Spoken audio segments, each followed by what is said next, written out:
only thing I'll say before this show gets started, which is that the first storyteller, as you know, because you've been here many times, gets extra love because starting the show is a special kind of job. So Matt, where are you?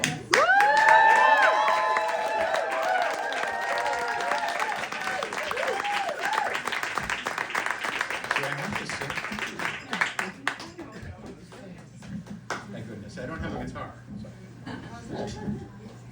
Perfect. There you go. Take it over.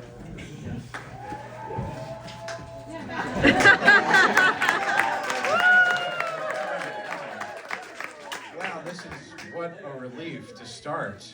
This is great. Thank you so much. Because after this, I could just sit down and enjoy the rest of everyone's stories. I want to talk about fortune. I think when I was here in February, I talked about leading a fortunate life, but there is a lot of fortune in life if you look for it. And I tend to lean towards optimism, and I often say to my friends, I'm an optimist because the alternative sucks. And that's how I lead my life. One of the things I'm feeling fortunate about is that I know where my favorite place on earth is. How many of you do? I see a couple of hands. I challenge the rest of you to think about it. And if you haven't found it yet, go look for it. Maybe this will inspire you. So my therapist was asking me, is there a place that you can go that's like the happiest place you've ever been? And I was like, but it came to me in a flash. I do know this place. And I started to describe it to him. But we're gonna skip that part. We're not in therapy now. The place that is my favorite place in the world is in Lofoten, Norway. I am fortunate. My job allows me to travel, and this is one of the places I get to travel to. And prior to doing what I had to do in Norway, I got a chance to visit for a couple of days. And part of my job also is we run educational things. So I was talking to one of the people that was presenting for us, and her name's Rachel. She'd been there before. I had never been there. I was a little nervous. I'm like, what do I do to prepare for going above the Arctic Circle to these beautiful islands out in the ocean of Norway? She's like, I'm like, just give me one thing. She was there at the time. And I asked her, I'm like, what should I do? What's the one thing I should bring? She said, get muck boots. What are muck boots? They're like, there's these neoprene boots that pull up to your knees. They're waterproof, and you can stand in water and not feel a thing. You're totally comfortable. I'm like, why would I want to stand in the ocean? She said, perspective. Well, what do you mean? She's like, well, at low tide, you can walk out where other people can't if you're wearing these boots. And you will see things that other people can't see. A different perspective, and you can take photographs that other people can't take. I was like, wow, that's a good idea. Okay, I just gave it away. I'm a photographer. So I asked my teaching partner, Tim, I said, Tim, Rachel said I should get these boots that I pull up to my knees. He's like, those things are fucking heavy. Fuck that shit, don't get those. Get these little zippy things you put over your boots. And I'm like, I don't know, man, but I can walk in water. He goes, it's up to you. It's your suitcase. Well, I did. I bought them.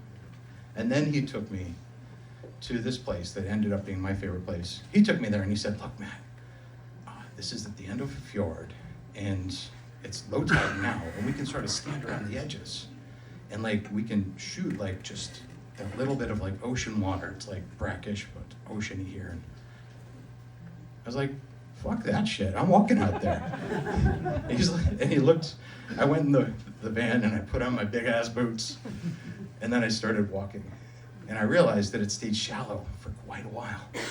And pretty soon he was a speck behind me. I walked about half a mile out into the fjord until the water was like an inch beneath the neoprene on my boots. And it was silent. It was like the tide wasn't really coming in or out. It was just that perfect, like at the end of low tide, and it was glassy, and I could look straight down, and I could see the ripples in the sand, and I'm standing in the Arctic, in the ocean, and there's snow all around me. And there's these mountains that look like they were carved with razors, just straight up. All the glaciers just scraped by them and create these knife points. So you got these knives of, like this all around in the water and the crenellations of the fjord, and something just washed over me. There's this peace and this happiness. I was alone in the middle of a fjord, up to my knees in water. And I had a camera on a tripod, and I could make a picture that really mattered to me to celebrate that moment. So I did. I set about making a really fucked up and weird picture of that moment. And it makes a lot of people go, what the fuck is that? It doesn't matter. I really enjoyed being there. And coming back around to being there, what the therapist said, is there a place that you can go to where you're happy? This is where I was transported to. Knee deep in the middle of a fjord in Norway at dusk, and the stars are just starting to come out. And I can hear the water lapping up against the side of my boots.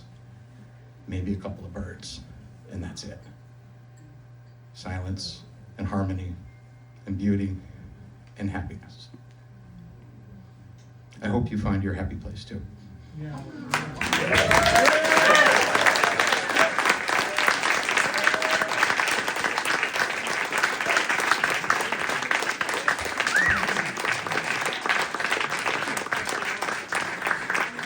That was so beautiful. That was so beautiful. Thank you. And that reminds me to think about my happy place. And I also want to go there.